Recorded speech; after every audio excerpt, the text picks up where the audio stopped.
রব্বুল আলামিন সুন্দরভাবে জানালেন, গোলাম শোনো শোনো, আমি আল্লাহ তোমাদেরকে দুনিয়ার বুকে পৃথিবীতে পাঠিয়েছি। ও গোলাম, সম্মানের মালিক আমি আল্লাহ, ইজ্জতের মালিক আমি আল্লাহ, বেইজ্জতের মালিক আমি আল্লাহ।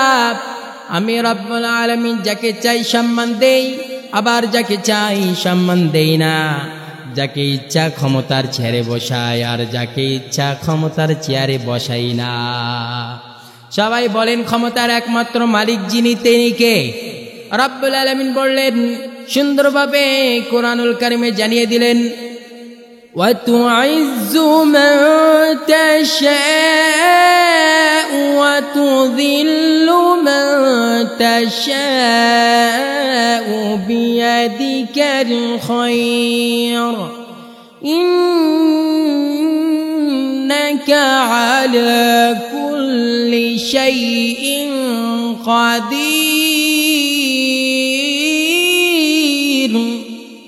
রব্বুল আলামিন বললেন, গোলাম তোমরা কি জানো না ইজ্জত আমি আল্লাহ দেই, আবার বেইজ্জত আমি আল্লাহ করি।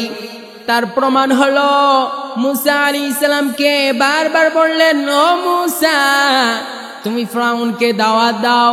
ফিরআউনকে বারবার দাওয়াত দিলেন। ফিরআউন যখন দাওয়াত গ্রহণ করেন নাই, ফিরআউনকে লাঞ্ছিত অবস্থায় দুনিয়া থেকে বিদায় করে দিয়েছেন। আর আল্লাহ তাআলা বললেন, তোমার শরীরটাকে শক্তি বানিয়ে রেখে দেব।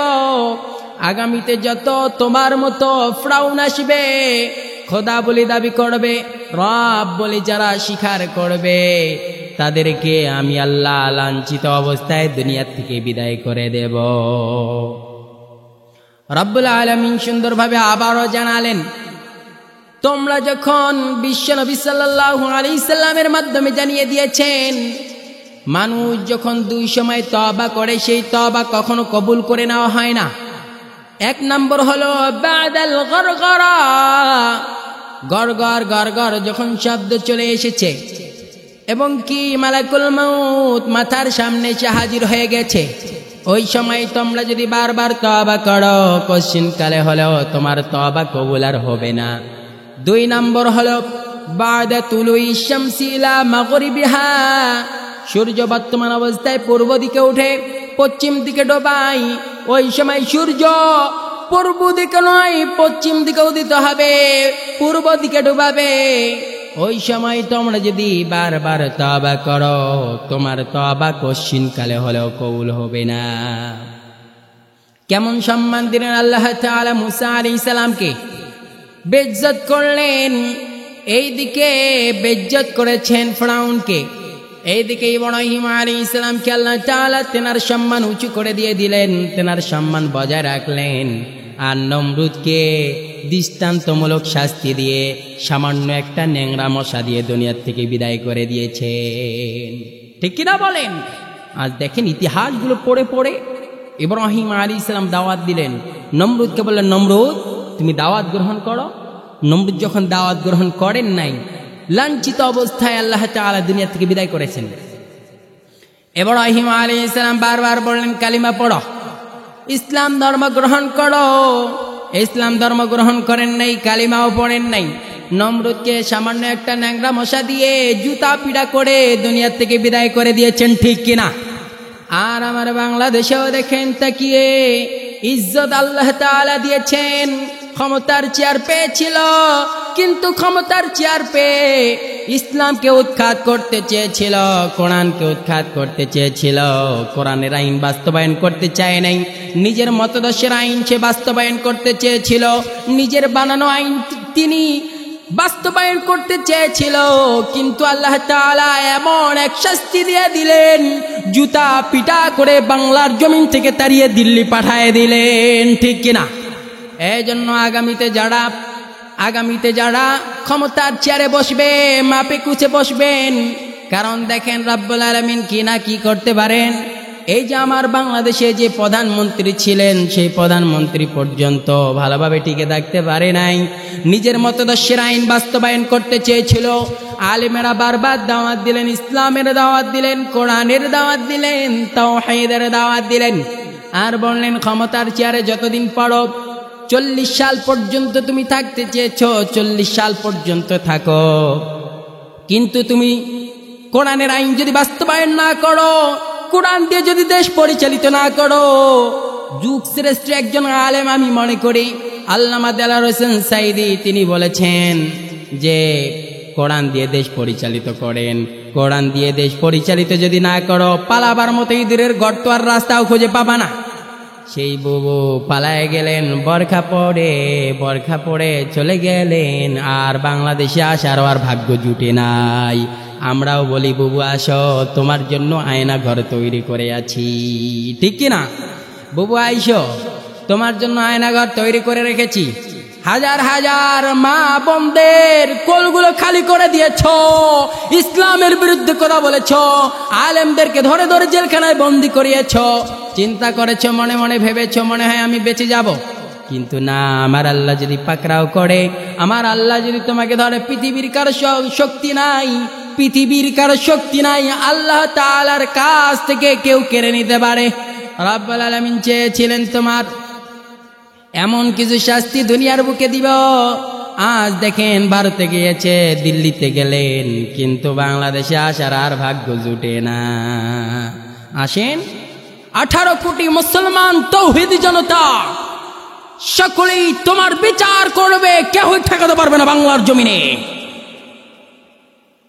এই জন্য সম্মান দেনেওয়ালা আল্লাহ সম্মান যখন পাবেন, সেই সময় সম্মানের ইজ্জতের কদর করবেন, সব কিছু বজায় রাখবেন। যদি বজায় রাখতে না পারেন, সম্মান কেড়ে যখন নেবে আল্লাহ তাআলা, সেদিন বুঝবা ক্ষমতার চেয়ারে ছিলাম, ধরে ধরেছিলাম, কিন্তু আজ ধরে রাখতে পারলাম না। মানুষও আমাকে দাম দেয় না, মানুষও আমাকে মূল্যায়ন করে না, মানুষও আমাকে চিনে না। যদিও তোমাকে চিনে, কিন্তু আর আগের মতো সম্মানও তুমি পাও না। এই জন্য রব্বুল আলামিন সুন্দরভাবে জানালেন, গোলাম শোনো শোনো, আমি আল্লাহ পৃথিবীর বুকে পাঠিয়েছি তোমাদেরকে, আমার দাসত্ব করবা, আমার গোলামি করবা, আমার কাছে সিজদা নত হবা, আমার কাছে তোমরা প্রাণ খুলে চাও। আমি আল্লাহ এমন একটা সময় দিলাম, তাহাজ্জুদের সময়, তোমরা যদি চাও আমি আল্লাহ তোমাদের চাওয়া পাওয়া সবগুলো পূরণ করে দেই। এই জন্য কখন চাবো আমরা? তাহাজ্জুদের সময় আল্লাহ তাআলার কাছে চাবো, আল্লাহ যখন মৃত্যু দিবা, মরণ দিবা, তাহাজ্জুদের সময় দিও। তাহাজ্জুদের যায় না মাঝে মরণ দিও প্রভু আমায়, ইকামতে দিনের কাজে কবুল করে নিও আমায়। আমার সাথে বলেন, তাহাজ্জুদের যায় না মাঝে মরণ দিও প্রভু আমায়, ইকামতে দিনের কাজে কবুল করে নিও আমায়। আল্লাহর কাছে বারবার বলবেন, আল্লাহর কাছে বারবার চাইবেন, আল্লাহ যখন মৃত্যু দিবা ঈমানের সহিত মৃত্যু দিও, যখন মৃত্যু দিবা কালিমার সহিত মৃত্যু দিও, ঠিক কিনা?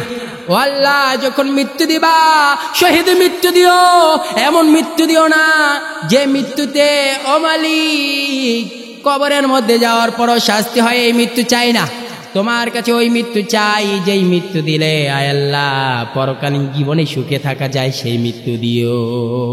এরকম মৃত্যু চাই না আমরা, এরকম মৃত্যু চাই, শহীদ মৃত্যু চাই।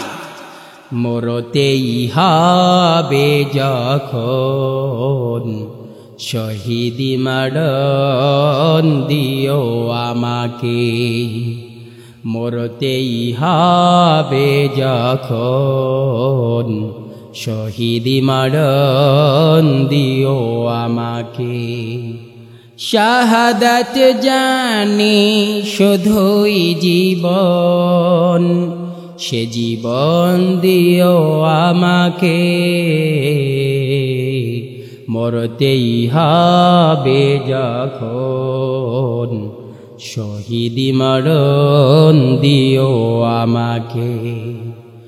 রোগে শোগে মারণ দিও না আমায়, বিপদে মুসিবতে নিও না আমায়, এমন মৃত্যু দিও চোখ বুঝেও যেন, এমন মৃত্যু দিও চোখ বুঝেও যেন দেখি তোমাকে,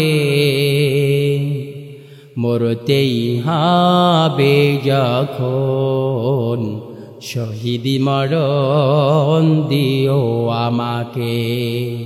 এই জন্য আল্লাহ তাআলা জীবন দিয়েছেন, তেনার রাহে জীবনটা বিলিয়ে দিতে চাই, ঠিক কিনা?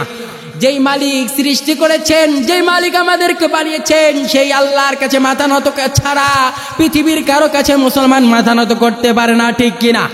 এই জন্য আমি বলি, যখন জিহাদের ময়দানে ডাক আসবে, কোরআনের ময়দানে যখন ডাক আসবে, ইসলামের জন্য যখন ডাক আসবে, কালিমার জন্য যখন ডাক আসবে, কোরআনের আইন বাস্তবায়নের জন্য যখন ডাক আসবে, মাথায় সাদা কাফনের কাফন পরিধান করে রাজপথে নামতে বাধ্য থাকবো, ঠিক কিনা?